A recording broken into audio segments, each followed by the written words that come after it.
विचार लिखिए कोई एक। यहाँ पे आप पहला विषय दिया गया है हामिद। तो हामिद के बारे में हम इस प्रकार से लिख सकते हैं, हामिद एक छोटा मासूम और समझदार लड़का है और वह अनाथ है। उसकी परवरिश उसकी दादी अमीना करती है। हामिद गरीब है लेकिन उसकी आत्मा में गरीबी का असर नहीं दिखता। वह बहुत हिम्मती और दूसरों का ख्याल रखने वाला लड़का है। ईद के मेले में जाते समय हामिद के पास बहुत कम पैसे होते हैं, लेकिन वह अपने लिए कुछ न खरीदकर अपनी दादी के लिए चिमटा खरीदता है ताकि रोटियां बनाते समय उनकी उंगलियां न जले। यह दर्शाता है कि हामिद कितना संवेदनशील और दूसरों की भलाई के बारे में सोचने वाला है।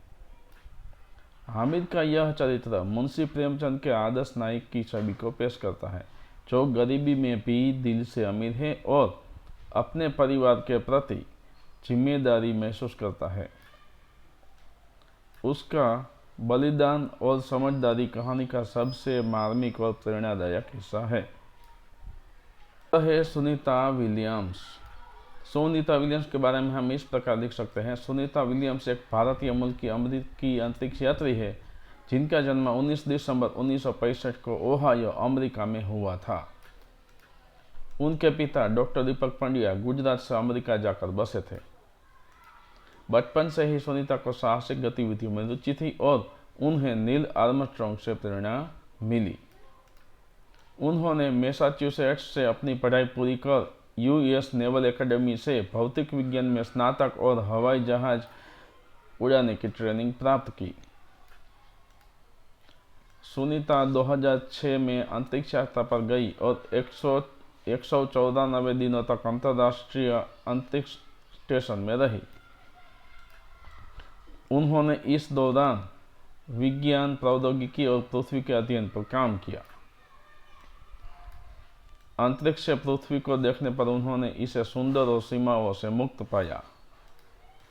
उनकी यह यात्रा कई रिकॉर्ड तोड़ने वाली रही और भारत तथा गुजरात को उन पर गर्व है।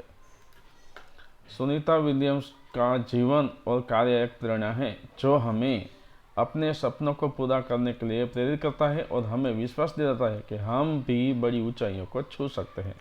तो इस प्रकार से हम सुनीता का वार्तालेखन कर सकते हैं। किसान के बारे में इस प्रकार लिख सकते हैं, किसान हमारे समाज का आधार हैं और उनकी मेहनत से ही हमें भोजन मिलता है।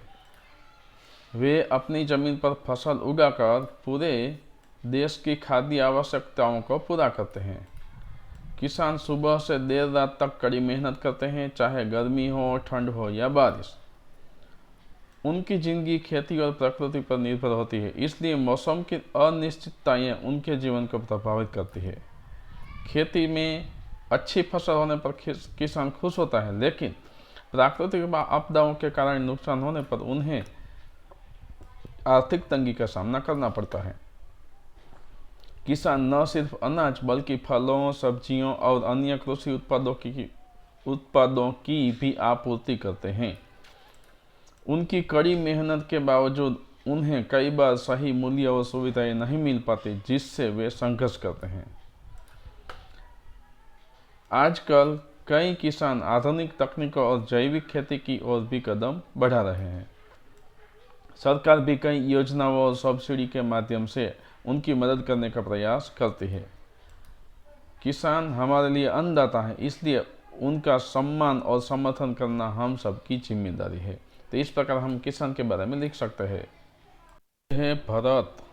भरत के विषय में हम इस प्रकार लिख सकते हैं, भरत जिसे सर्वदमन भी कहा जाता है, महर्षि कण्व के आश्रम में पला बढ़ा था। वह राजा दुष्यंत और शकुंतला का पुत्र था, लेकिन उसे अपने वास्तविक माता पिता के बारे में जानकारी नहीं थी। बचपन में ही वह अत्यंत साहसी और निडर था।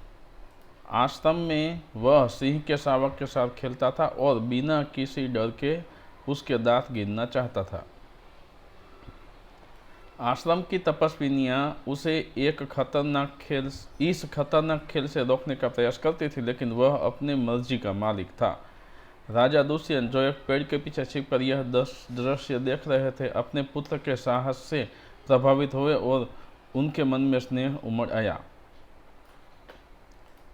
जब दुष्यंत ने भरत को ऋषि कुमार कहकर संबोधन किया, तब उसने सिंह के शावक को छोड़ दिया। लेकिन तपस्विनियों ने बताया कि वह ऋषि कुमार नहीं बल्कि पुरुवंशी है। भरत की शक्ल राजा दुष्यंत से मिलती थी और उसकी बातें सुनकर दुष्यंत को अपनी पत्नी शकुंतला की याद आ गई। जब भरत का रक्षा बंधन धागा गिरा और दुष्यंत ने उसे उठाया, तो यह साबित हो गया कि भरत दुष्यंत और शकुंतला का पुत्र है। भरत अपने साहस, निडरता और नेतृत्व के गुणों के लिए प्रसिद्ध हुआ और आगे चलकर वह एक सम्राट, महान सम्राट बना, जिसके नाम पर भारत का नाम पड़ा।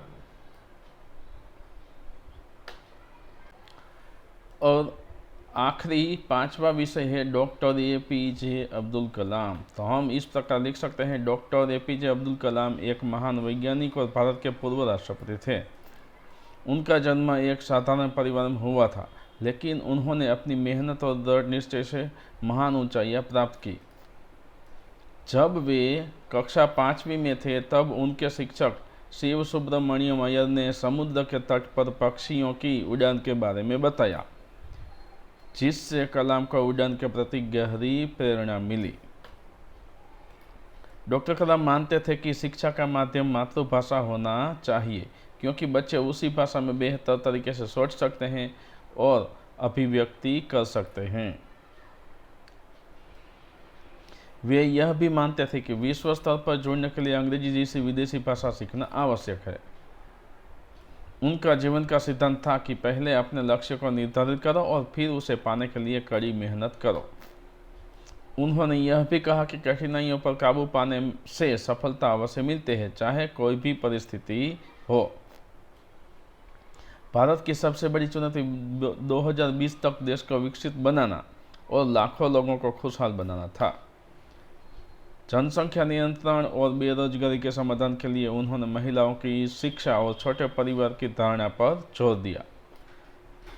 उनके अनुसार सेना में महिलाओं की भी बराबर की भूमिका होनी चाहिए और आज महिलाएं सेना में उच्च पदों पर सेवा दे रही है।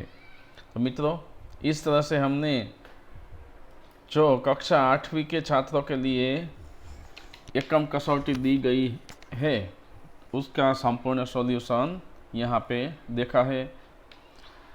विद्यार्थी मित्रों, अपने मित्रों को भी मेरी YouTube channel my students education को सब्सक्राइब करने के लिए कहिए और इस वीडियो को शेयर कीजिए और लाइक कीजिए। धन्यवाद।